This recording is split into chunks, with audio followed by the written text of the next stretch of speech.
Bugün Yılmaz Mahallesi adına gerçekten çok sevinçliyiz. Yılmaz Mahallesi hayatında ilk defa sıcak asfaltla buluşuyor. İlk defa sıcak asfaltın mutluluğuna kavuşuyor. Buralar daha önce tozdan, çamurdan geçilmiyordu.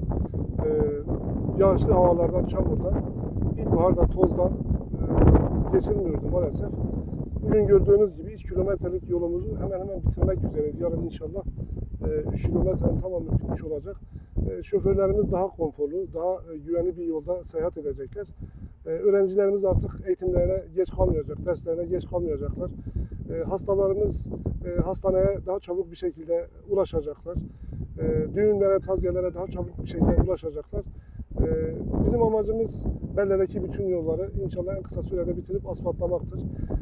Geldiğimiz günden beridir hiç durmadan, hiç yorulmadan her köyümüze, her caddemize, her sokağımıza hizmet götürmeye devam ediyoruz. İnşallah bundan sonra da hizmetleri aynı kararlılıkla, aynı şekilde götürmeye devam edeceğiz. Yılmaz Mahallesi yolunun yapımında emeği geçen başta Cumhurbaşkanımız Sayın Recep Tayyip Erdoğan olmak üzere Ulaştırma Bakanımız Sayın Abdülkadir Uraloğlu'na, Valimiz Sayın Ali Çelik'e, İl Başkanımız Sayın Zeydin Kaya'ya ve Karayolları Van Bölge Müdürümüz Sayın Demirhan Bey'e çok teşekkür ederim. Beldemiz adına şükranlarımı sunuyorum. Avasta sonra böreki dağıttığınız için reklam gala nahoş bu.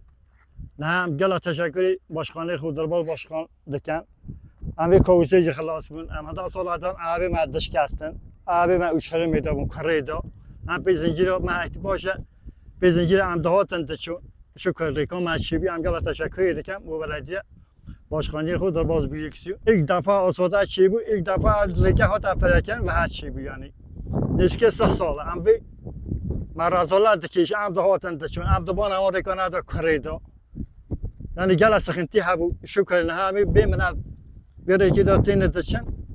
Am gala memnun yakıta maziden o şey peşe mesela yakıta ma haftaya ma kudila mazot edilsin belki ne ami dongrata basıcın yani.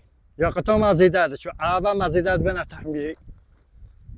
Yani reklam ha gala jindi gala pe memnun. Gala keyif hoşe vakti zamanı baba kala hatta nevi goy ki adı da seyir şuli çıkazı şebe Derbaz büyük su belediye başkanı ve hem teşekkür ediyor ki şebe neşe çalışma udu da ki ve ki ve memleketi ve cehe hem gala teşekkür ediyor rekomendasyon gala cici ki gala hoşe Xuda razı bin inşallah tehu devam kete hatta jiha bitti memleketi inşallah hadi suyu ve belediye hem gala teşekkür ediyor hem bu sefazi tıkazın inşallah dehu tu başarılı bir huziyek bitti هم گله تشکر کردم ملت همیشه لیروزی همیشه دعا بود کن خدا هم چند آدم واسه تو هم هند دعا بود کن هم گله تشکر کردم